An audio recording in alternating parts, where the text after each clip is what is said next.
My name is Adam, and I get the privilege of helping to lead Soma Tacoma Kids Ministry. And we call it Soma Kids. We get together every Sunday, and our time on Sunday morning is really geared towards connecting kids with the gospel.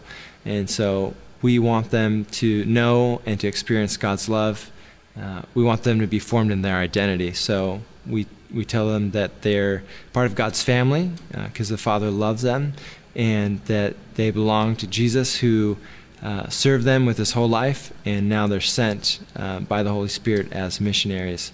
And so in our mission statement as Soma Church, we say that we want every man, woman, and child to have a daily encounter with the gospel. And so in our mission statement, we talk about kids, and we think that's an important part of our church, and of course, building God's kingdom. So our vision for Soma Kids is just the same as it is for the adults, that they would have a time every week where they would hear the gospel presented clearly in a way that makes sense to them, and that we would really root them and establish them in God's love. So every Sunday morning we get together as the adults are in the main auditorium. We break up into classrooms based on age, and we spend some time playing with the kids, getting to know them, and getting down on their level to enjoy the things that they enjoy. So we play games, we eat snacks, but the most important piece is the teaching. So every classroom has teaching materials that's selected and ready for the teacher to walk in and be able to manage the classroom well. And the teaching that we pick out is very important. So we take time to think through how it's going to help establish our kids in the gospel and to teach them their identity. So we want them to know that they're deeply loved by the Father, and now they belong to his family, and that Jesus was sent to serve them with his life, giving himself as a sacrifice, and that now, because of the Holy Spirit in them, that they're sent as God's missionaries. And so we pick curriculum that helps them understand their identities and the gospel, and it's, we feel, the most important piece of what happens on a Sunday morning. And of course, we think that parents are the primary disciple makers of their kids, but what we're doing on a Sunday is designed to supplement that and to give it a little bit of a shot in the arm. So whenever the kids are coming to get picked up by the parents, we try to take a moment to make a connection and talk about something, whether it's an issue with discipline that we work through on that Sunday morning, or if it was an insightful answer that they gave to a question that a teacher had asked, or if it's just talking about a memory verse that they can work on over the week. We try to make some point of connection so that we're helping the parents be better disciple makers of their kids. And even if it's just a short conversation on the car ride home, I feel like that's something and that's important as parents learn to be great disciple makers of their kids.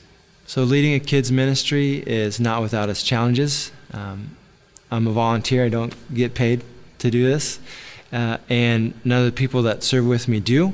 So it can be challenging to get the help in the right places where you need it every week. And it seems like there's always some kind of fire that you're putting out. So it could be a problem with the check-in station, and parents are waiting there trying to get their kids checked in, and they can't because your computers are not cooperating. Or maybe it's forgetting to bring the snacks, or oftentimes I feel like it's me forgetting to print out the curriculum. So the teachers are coming to me asking, is there a lesson on this Sunday? So those kind of things are going to happen, and we're learning to not let those little things, or maybe big things, derail us from the mission of loving on these kids and making sure that they're hearing the gospel. So I'm also learning that I really need the Spirit's help to be empowered to do his ministry. So I find that a lot of the focus that I do is on kind of the minutia, like making sure that there are labels and the internet's working, and that all the teachers are where they should be and the kids are too. But sometimes it's easy to get lost in those details, and it might even feel like what you're doing is insignificant. But it's not if you have the love of the Father. And if you have the Spirit working in you, you can rely on Him moment to moment to give you joy as you're serving, and to give you compassion for a kid that's having a meltdown, or just strength to make it through the time and the energy that it takes to serve kids well. One thing that I'd just like to say, if you're involved in kids ministry, then what you do really does matter. It matters a lot. And so if you're just, if it's just something simple like setting up the snacks, or if you're down on the floor playing with a toddler, then that matters. It's seen by God, and you're serving Him. And Jesus, of course, is passionate about kids. He has a lot to say on the topic. So if you're serving kids, keep doing it, and do it in the Holy Spirit's power.